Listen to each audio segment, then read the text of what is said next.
Thanks, guys. Joined by the Browns head coach Kevin Stefanski. And Coach, let's go back just for a second, back to that Cincinnati game. It felt like the most complete game we've played. Still things to improve on and clean up, but what did you take away from that game, and what's kind of the message that sent to the team as they headed into that bye week?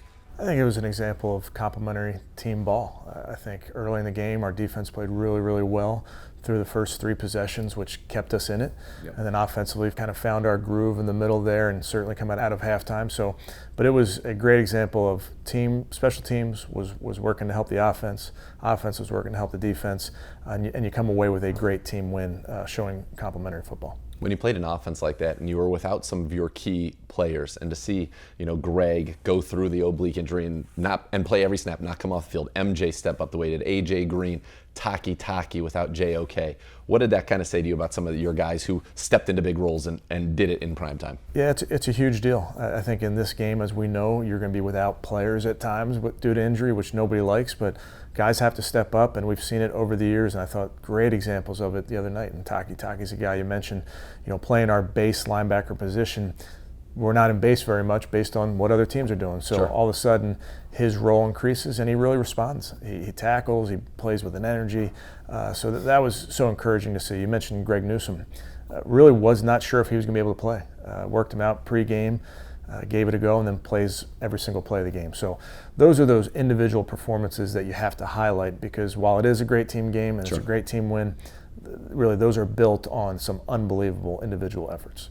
Yeah, and your star showed up. Myles Garrett, 1.5 sacks, got the tip that led to that first interception. He's got 4.5 now the last 3 games. He's kind of back after the accident, it feels like. And what does that do for your defense when you have him up front disrupting? Because, boy, we're going to need it against the Dolphins. Yeah, as you know, Myles makes game-changing plays. When he can get his hands on a ball, when he can get to the quarterback, those change games. So now that he's getting healthier and feeling better, and I think this bye week was very big for him, I do think that you're going to see his game elevate. All right, well, we're going to need it. Like I said, this is a high-powered offense of the Dolphins. Tua playing elite football, over 9 yards an attempt, leads the league. Quarterback rating 116, leads the league. They haven't lost a game. He started and finished. Tyreek Hill about to set records. Waddle's top 5. How do you deal with this passing attack? And by the way, they added Jeff Wilson, who I think is a pretty darn good running back, to Raheem Mostert. But how do you deal with this passing attack? You got to slow it down. You're not going to stop this type of attack. No one has done that. But you really want to stop the big explosives, the balls that go over your head, the balls that are catch and turn into huge ones. So you got to play sound defense. I wish there was one coverage that took everything away. There's not, because they are balanced, like you mentioned. They can run the ball. They can work all areas of the field, particularly that middle of the field. So it's making sure that we understand the game plan and do our best to win our one-on-ones when they happen. You'd love to win the turnover margin in a game like this when you're on the road. So it's a lot of things that go into it that ultimately just come back to playing good complementary football. All right, let's talk about their defense, the challenges they present. A couple of ball hawks, Xavier Howard, Javon Holland on the back end. They added some reinforcements up front to go with Jalen Phillips. They bring in Bradley Chubb. They've got Ingram. They've got some good players to be disruptive defensively. Yeah, really good defense. Very good front. I mean, long, stout, physical, can get after the passer with some of their edge rushers.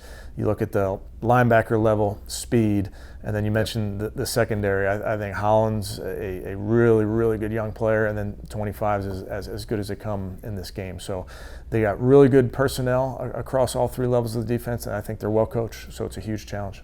When they play middle of field close, so a single high safety, which they do a lot, and he happens to be a darn good center fielder, how does that impact what you want to do as an offense? Yeah, I think there's certain things that you can do to middle field closed defenses. What they do a nice job is they play man and zone. So their zone is a spot drop cover 3 where their corners are playing deep thirds, and they have 4 guys underneath that are keeping their eyes on the quarterback. So they play it well. Are there opportunities in the pass game? Absolutely, but you got to protect. You got to make sure you hit those zones. You got to make sure you win versus man coverage. So it's a very sound defense. It's a type of defense that we've seen over the years, but it doesn't make it any easier. Even when they're playing 3 deep or that they're playing man coverage, they really execute well. So it becomes a battle of who's going to make sure that they do their job just a little bit better than their opponent.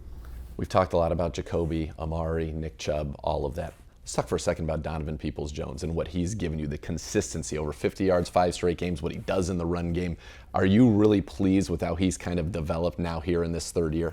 Yeah, and I think I've seen him develop. I really I can close my eyes and see him when we first got him on campus here, and he's changed his body. Certainly, he's worked so hard on his route running with Coach O'Shea, and you see some of those things showing up in his game.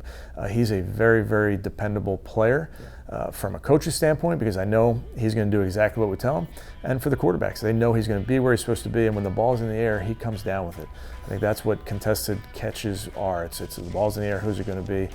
I think when we target him the last couple of games, everyone has turned into a completion. You're exactly right about that. Coach, good luck against the Dolphins, and get it done. Third straight time after the bye weeks. Go 3-0. Thanks, Nathan.